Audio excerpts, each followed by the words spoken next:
I don't really care that there's aliens or where they come from. I mean, the prize is the technology, and that's what I'm fascinated by. Bob Lazar has finally spoken out, and what he reveals is shocking. Is the government watching you, Bob? I didn't think they were after 30 years. He claims the government has hidden alien spacecraft, technology that defies physics, and secrets that could change life as we know it. I think at least one of them was part of an archaeological dig. The truth is more terrifying than we ever imagined. Tune in, because what Lazar just revealed will leave you questioning everything. Secrets buried in the Nevada desert. For years, people have been searching for answers to a question as old as time. Are we alone in this enormous universe? Every time a bright light zips across the night sky or an unexplainable object is spotted hovering in the distance, curiosity spikes again. One man, someone who claims to have inside knowledge, has decided to share what he knows. His name, Bob Lazar, and what he reveals about UFOs and secret government experiments is nothing short of astonishing. But the truth he reveals, it could change everything, and some will do anything to keep it hidden. But the truth he reveals, it could change everything, and some will do anything to keep it hidden. Bob Lazar isn't just someone making wild claims without evidence. He's a scientist who insists that he once worked for the U.S. government at a highly classified facility near Area 51. According to him, what he saw during that time is almost beyond belief. He claims he was part of a project studying alien spacecraft, real flying saucers from other worlds. If that wasn't shocking enough, he also suggests that the government is keeping groundbreaking technology hidden from the public, technology that could completely change the way we live. Lazar describes these extraterrestrial crafts as unlike anything humans have ever built. They don't run on traditional fuel or engines like our airplanes and rockets. Instead, they operate using an advanced propulsion system powered by an element called 115. This mysterious element fuels an anti-gravity reactor, allowing these crafts to move in ways that defy everything we know about physics. He recalls seeing 9 different alien ships stored inside a highly restricted hangar, each one designed in a way no human engineer could replicate. The story is so bizarre that many find it hard to believe. However, UFO sightings have been reported for decades. Pilots, military officials, and even astronauts have encountered unidentified objects in the sky that maneuver at impossible speeds. Could Lazar's claims provide a real explanation for these strange sightings? Lazar also suggests that the government has worked tirelessly to keep this knowledge hidden. He has spoken about being followed, his records disappearing, and even receiving threats. And it's not just him.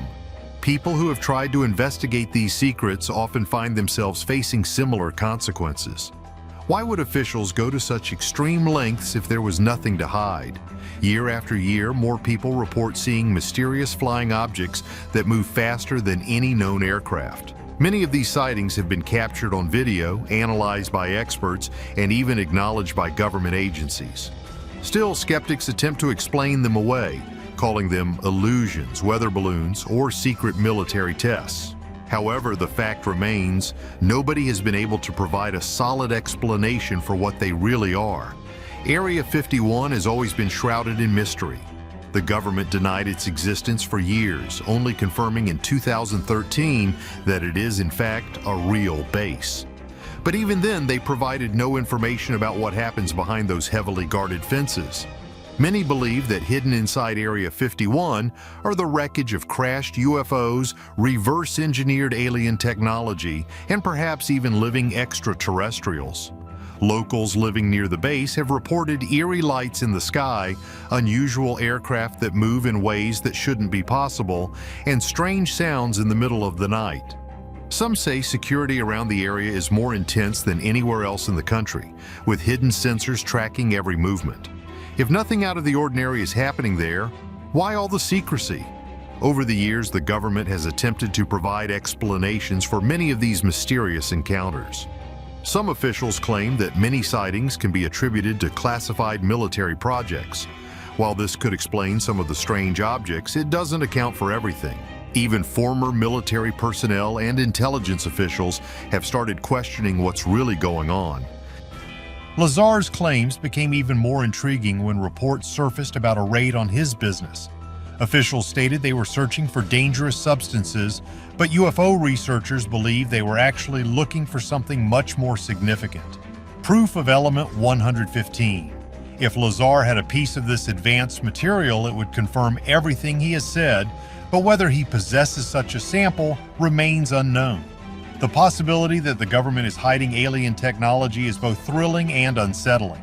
Imagine what it could mean for humanity. Vehicles that can travel without fuel, energy sources that could power entire cities with no pollution, and the potential for direct contact with intelligent life beyond Earth. If these secrets are real, keeping them hidden might be preventing civilization from taking an enormous leap forward.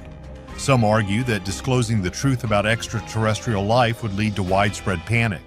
If people suddenly discovered that aliens exist and have been visiting Earth for years, it could completely upend our understanding of science, religion, and the universe itself. Others, however, believe that the public has a right to know. If life exists beyond our planet, that knowledge should belong to everyone, not just a select few with access to classified information. One thing is certain: UFO encounters are becoming more frequent. Governments around the world are no longer dismissing them outright. Even the US has launched official investigations into unidentified aerial phenomena, signaling a shift in how these reports are handled. Some believe this is the beginning of a slow disclosure process, one that will eventually lead to the full truth being revealed. Lazar's story is one of the most compelling in the world of UFO research. Could he really have worked on alien spacecraft? Is the government concealing game-changing technology? Until official answers are provided, every unusual sighting, every unexplained flying object, and every whispered rumor will only deepen the mystery. People everywhere are left wondering, what is really happening out there in the vastness of space? Some answers change everything. Bob Lazar breaks silence on UFO sightings. A scientist named Bob Lazar boldly revealed that the US government possesses the remains of crafts and vehicles of extraterrestrial origin, and from these vehicles have come extraordinary technological breakthroughs. As a government physicist, Bob Lazar claimed he had worked in the S4 section of the formerly secret military base, Area 51, a corner of the Nevada test site. According to him, it was there that he had read documents indicating the existence of ongoing research on an anti-gravity reactor for use in propulsion systems. In his interview, he said he was astonished, but more than that, he was shocked to be shown 9 flying discs of extraterrestrial origins stored in a hangar. He explained that as part of the gravity-harnessing propulsion, the craft used an element, 115, which is unknown on Earth because it is impossible to synthesize an element that heavy here on Earth. Thus, the substance has to come from a place where super-heavy elements could have been produced naturally. From the recovered craft, the US government collected 500 pounds of the stuff. Adding apparent credibility to Lazar's testimony were persistent reports, found even in the much-respected Aviation Week and Space Technology, of bizarre lights over the test site, the craft maneuvering in ways beyond the known capacity of aviation technology on Earth. These reports are almost certainly genuine. In 2019, Motherboard, Vice's tech channel, published a long article about Lazar. It detailed that the FBI and Michigan State Police had raided Lazar's company, Scientific Supply, back in 2017, looking for thallium sulfate, which can be used as a poison. However, this report did not go down well with true believers and UFO enthusiasts who held the opinion that he was raided because they were looking for element 115. A reporter named Tim McMillan didn't wait for popular opinion. He directly asked Lazar whether he had a piece of element 115. Lazar replied that if he had some, he would not reveal it to confirm his accounts. The truth about Area 51. Right in the middle of the barren desert in Nevada, there's a dusty, unmarked road that leads to the front gate of Area 51. It is protected by more than a chain-link fence. It has a boom gate and intimidating trespassing signs. Now, one would think that America's much mythicized, top-secret military base would be under closer guard. But if you thought the place was unguarded, you're grossly mistaken. They are watching, Cameras see every angle beyond the gate. On the hilltop in the distance, a white pickup truck with a tinted windshield peered down on everything below. To emphasize that security is right, locals say the base knows every desert tortoise and jackrabbit that hops the fence. Others claim there are embedded sensors on the approaching road. The question of what exactly goes on inside Area 51 has led to decades of wild speculation. At the top of these speculations are alien conspiracy theories that say galactic visitors are hidden inside. One of the more colorful and lasting rumors is the one that insists the infamous 1947 Roswell crash was a Soviet aircraft piloted by mutated little people, and the wreckage remains on the grounds of Area 51. Some people even speculate that the US government filmed the 1969 moon landing in one of the hangars at the base. For all the myths and legends surrounding the mysterious place, the truth is that Area 51 is very real. And not just that, it is still very active. While there may not be aliens or a moon landing movie set beyond those fences, something is happening, and only a few people know what exactly happens further down the closely monitored windswept Nevada road. The fact that Area 51 is a forbidden area doesn't help matters at all, and as Peter Merlin explains, this forbidden aspect fuels the flames in people and makes people want to know what's there. Peter Merlin has been researching Area 51 for more than 3 decades. When U-2 testing began in 1955, reports of sightings of unidentified flying objects immediately came flooding in. It's easy to see why. Many of these sightings were observed by commercial airline pilots who had never seen an aircraft fly at such high altitudes as the U-2 did. While today's airliners can soar as high as 45,000 feet, in the mid-1950s, airlines flew at altitudes between 10,000 and 20,000 feet, no higher. Known military aircraft could reach 40,000 feet. Some believed manned flight couldn't go any higher, so it wasn't surprising that the U-2, flying at altitudes over 60,000 feet, looked completely alien to people. Naturally, the Air Force officials were aware that the majority of these unexplained sightings were U-2 tests, but what complicated matters was that they were not allowed to reveal these details to the public. Interestingly, the most recent 2013 CIA report confirms Area 51's existence. At least now, we're sure it exists. While the 1998 version does have significant redactions when referencing the name and location of the U-2 test site, the nearly unredacted version from 2013 reveals much more, including multiple references to Area 51, Groom Lake, and there's even a map of the area.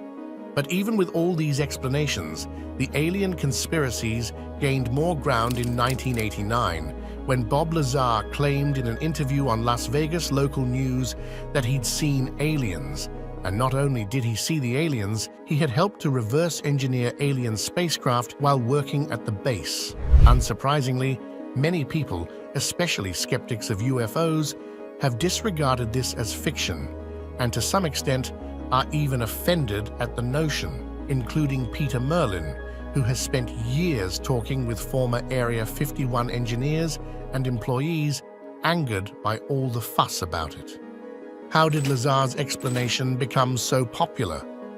In a world where information spreads rapidly and stories can be formed with each tweet, blog post, or television presentation, the media played a heavy role in bringing Bob Lazar's claims to global attention. His narratives were captivating and thought-provoking on their own. However, the media's activities amplified them and moved them from mere rumors to mainstream disclosure. Investigative journalist George Knapp, a respectable figure in journalism, facilitated Lazar's exposure to the public. Ever since Lazar first came forward with a story about the time he spent at S4 working on extraterrestrial spacecraft in 1989, he has grown increasingly reluctant to speak about what he claimed to have seen at Area 51.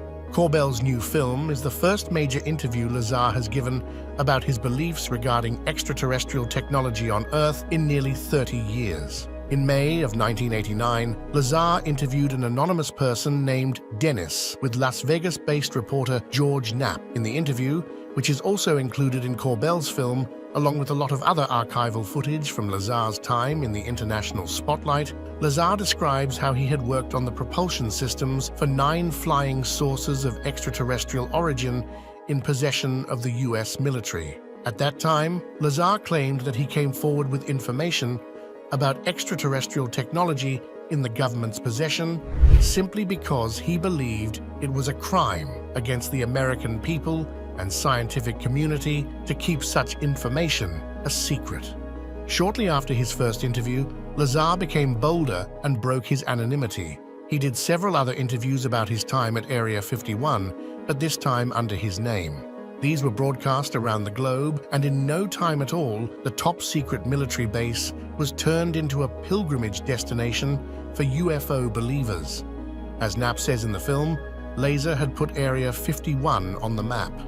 But while doing that, he also put himself out in public. When Corbell met with Lazar in California, he made it clear that he had no ulterior motives to lie about what he was working on in the mid-80s. If anything, Lazar said, his decision to come forward with this information had changed his life for the worse. Controversies surrounding Bob Lazar's claims.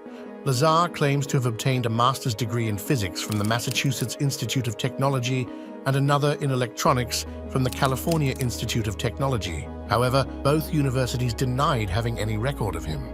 Scientists Stanton T. Friedman and Donald R. Prothero have stated that either of the two institutions would accept anyone with Lazar's high school performance record.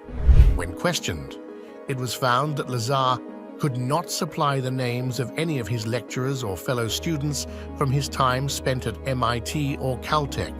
One supposed Caltech professor, William Duxler, was at Pierce Junior College and had never taught at Caltech.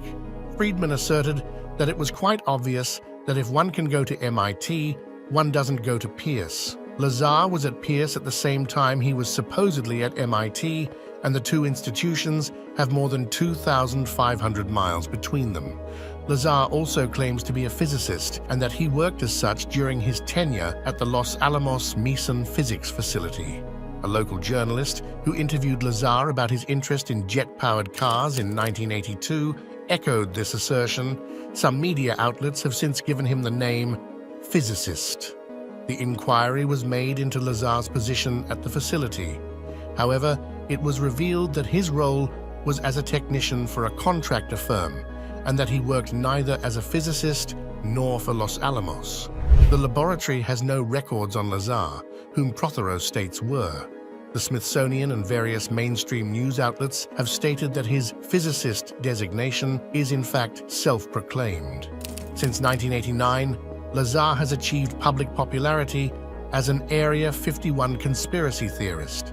In May of that year, he appeared in an interview with investigative reporter George Knapp on Las Vegas TV station KLAS under the pseudonym Dennis and with his face hidden to discuss his purported employment at S4, a subsidiary facility he claimed exists near the Nellis Air Force Base installation known as Area 51. He claims that the facility known as S4 was adjacent to Papoose Lake, which is located south of the main Area 51 facility at Groom Lake. He claimed the site consisted of concealed aircraft hangars built into a mountainside. Lazar said that his job was to help with the reverse engineering of one of 9 flying saucers, which, in his claims, were extraterrestrial in origin. He claims one of the flying saucers, the one he coined the Sport model, was manufactured out of a metallic substance similar in appearance and touch to liquid titanium. In a subsequent interview later that November, Lazar appeared unmasked and under his own name. He claimed that his job interview for work at the facility was with contractor EG&G and that his employer was the United States Navy. Again, EG&G denied having any records on him. Skeptics have also discredited his supposed employment at Nellis Air Force and the United States Air Force. Lazar has claimed that the propulsion of the vehicle that was studied ran on an antimatter reactor and was fueled by the chemical element with atomic number 115, known as element 115, which at the time was provisionally named ununpentium and had not yet been artificially created. It was first synthesized in 2003 and later named moscovium. He said the propulsion system relied on a stable isotope of E115, which allegedly generated a gravity wave that allowed the vehicle to fly and evade visual detection by bending light around it. No stable isotopes of moscovium have yet been synthesized. All have proven extremely radioactive, decaying in a few hundred milliseconds. Lazar said the craft was dismantled, and the reactor he studied was topped by a sphere or semi-sphere that emitted a force field capable of repulsing human flesh. He explained that the craft was split into two main levels. The reactor was positioned at the center of the upper level, with an antenna extending to the top, surrounded by 3 gravity amplifiers. These are connected to gravity emitters on the lower level, which can rotate 180 degrees to output a gravity beam or anti-gravity wave. The craft would then travel belly first into this distortion field. Lazar also claimed that during his joining the program, he read briefing documents describing Earth's historical involvement for the past 10,000 years, with extraterrestrial beings described as gray aliens from a planet orbiting the twin binary star system Zeta Reticuli. As of September 2019, no extrasolar planets have been found in the Zeta Reticuli system. Additionally, the Zeta Reticuli system is too young, with an average age of 1.5 to 3 billion years. It took 500 million years for the first cell to evolve on Earth and 3 billion years for complex multicellular life to evolve after the Cambrian explosion. In 1989, Lazar said the seats of the saucer he saw were approximately child-sized, and that he had seen alien cadavers of a corresponding size. He said that while walking down a hallway at S4, he briefly glanced through a door window and saw what he interpreted as 2 men in lab coats facing down and talking to something small with long arms. 3 decades later, he said he did not think he saw an alien, but speculated that he saw a doll used as a reference for the size of the alleged aliens, and that a nickname used for them was the Kids. Regarding his non-existent records, Lazar alleges that his employment and education records have been erased. However, skeptics Donald R. Prothero, Stanton T. Friedman, and Timothy D. Callahan find this implausible.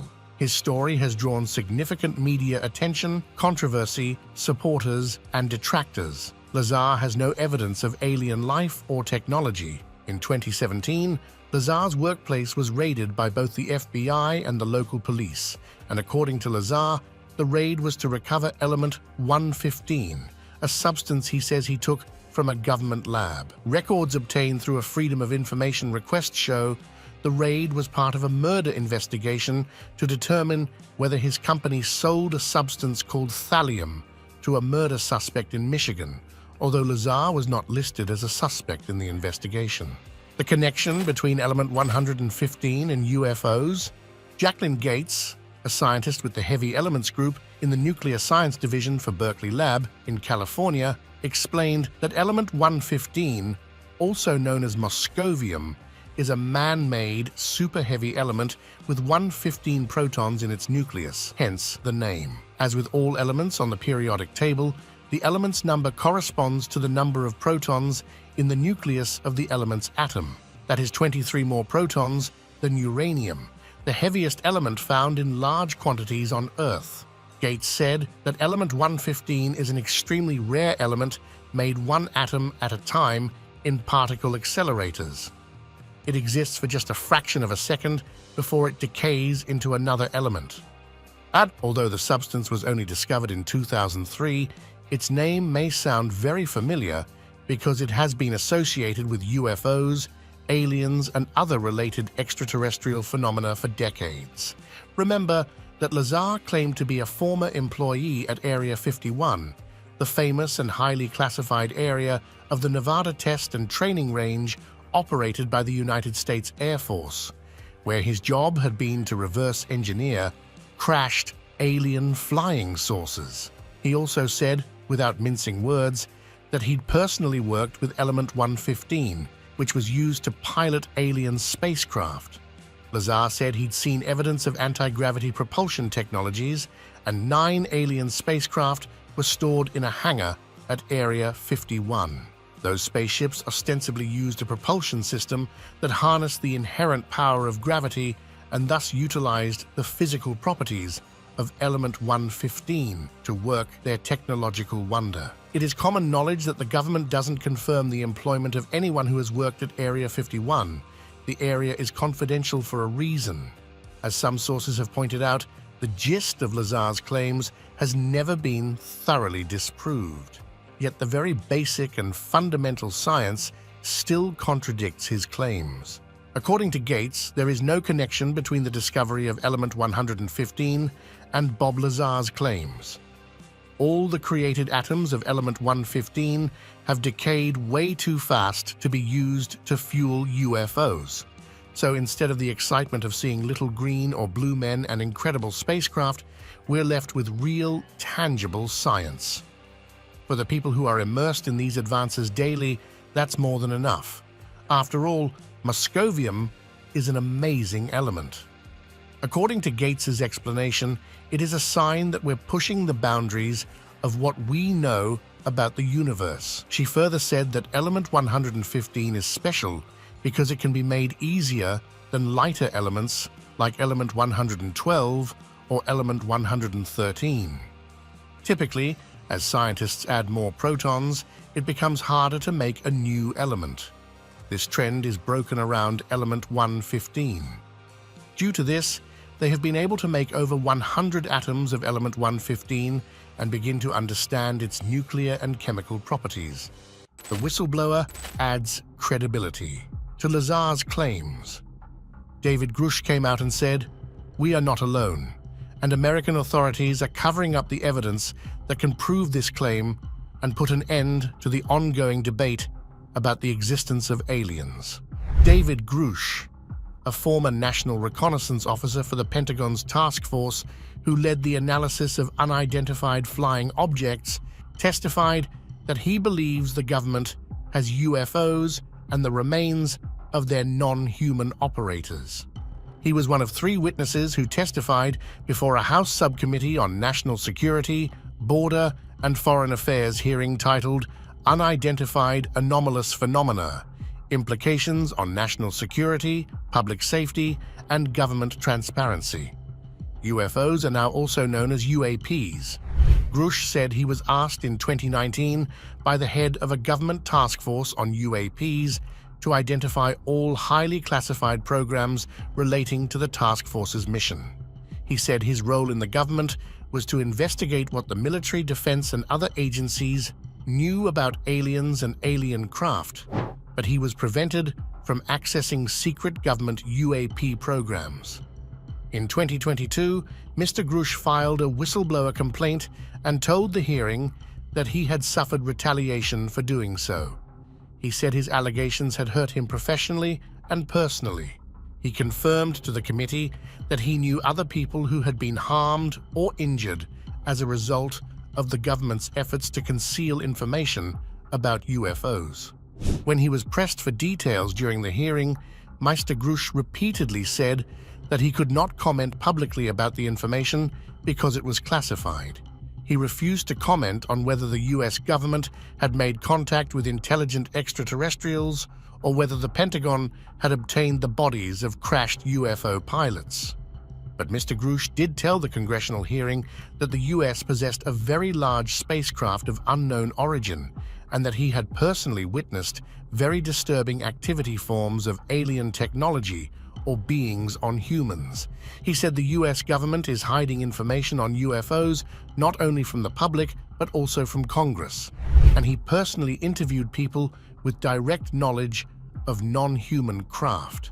According to Grush, his testimony was based on information he'd been given by individuals with a long-standing track record of legitimacy and service to this country.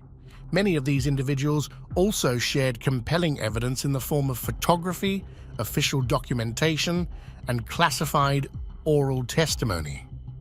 Mr. Grush wasn't alone in all this because a representative, Tim Burchett, supported the idea that the government was indeed concealing information.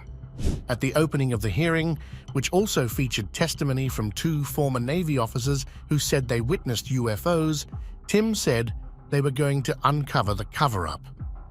The whole thing is an issue of government transparency, and according to Tim, they can't trust a government that does not trust its people. Another thing that substantiated Mr. Grush's claim was that he testified under oath. As he made the allegations of alien contact under oath, he risks facing 5 years in prison if he is found guilty of perjury. However, in a move that seemed to discredit the testimony, Sean Kirkpatrick, the head of the Pentagon office set up to identify UFOs that pose a potential threat, also told politicians that it had not identified signs of alien activity. He said the All-Domain Anomaly Resolution Office had found no credible evidence thus far of extraterrestrial activity, off-world technology, or objects that defy the known laws of physics. What do scientists say about the existence of UFOs? Unidentified flying objects, or UFOs, have been debated among scientists for as long as possible. Some skeptics have dismissed UFO sightings as mere hoaxes, but a growing number of scientists suggest evidence that sounds like UFO sightings may just be real, particularly in cases involving the Large Hadron Collider, which is the world's largest and fastest particle accelerator listed in Geneva, Switzerland. While some may attribute sightings to hallucinations and optical illusions, others have argued that there are genuine encounters that cannot be easily disregarded. As our understanding of advanced technology and the universe expands, it becomes necessary to explore these phenomena objectively. There are numerous reports and first-hand testimonies about UFO sightings near the Large Hadron Collider, which raises more questions regarding the nature and source of these unidentified objects. In addition to the rules of the LHC expanding our knowledge about the universe, it has also sparked interest among UFO enthusiasts who speculate that some experiments at the LHC may have attracted some strange extraterrestrial beings over the years. There are also pictorial pieces of evidence and testimonies about UFO sightings near the LHC. Skeptics often assert that UFOs can easily be dismissed as misidentified aircraft, but it is important to note that here, the Large Hadron Collider is located in a relatively secluded area, which greatly reduces any chance of mistaking these unidentified aerial phenomena for ordinary aircraft. Dr. Castildo, a physicist at CERN, once reported witnessing a strange serial phenomenon above the LHC. He described seeing a UFO emitting a pulsating light as it hovered above the accelerator. According to him, the object moved in impossible ways for an aircraft to imitate. His account and many others suggest something intriguing may happen in the skies above the Large Hadron Collider. Scientific society is beginning to adopt a more open-minded way of approaching the subject of UFOs, and has displayed interest in unraveling the mysteries surrounding them, recognizing their potential as a legitimate scientific. What are your thoughts about these claims made by Bob Lazar? Let us know in the comments section. Thank you for watching. Remember to like and subscribe to see more videos.